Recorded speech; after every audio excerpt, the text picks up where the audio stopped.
దాని ప్రామాణికత ఎంత అన్నది పక్కనుంచండి. కాశీ వెడతానని సంకల్పం చేసి వెళ్ళలేకపోతే ఆర్తి పొందితే కాశీ వెళ్ళిన పుణ్యం ఇస్తారట.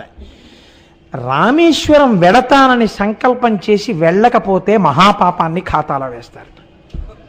కాబట్టి రామేశ్వరం వెడదామనుకుంటున్నానండి అనకూడదు. ఈశ్వరుడు నన్ను రామేశ్వరం తీసుకెళ్లాలని ప్రార్థిస్తున్నానండి అనాలి. ఆయన మీద పెట్టేయాలి. పెట్టేస్తే ఇప్పుడు ఆయన తీసుకెడతాడు, మీకు గొడవ ఉండదు. కాబట్టి కాశీ విషయంలో అలానండి, రామేశ్వరం విషయంలో ఇలా అనండి. ఎందుకైనా మంచిదని స్థానిక భద్రతా సూచనగా 3వ నెంబర్ ప్రమాద పతాకాన్ని ఎగరేశాం.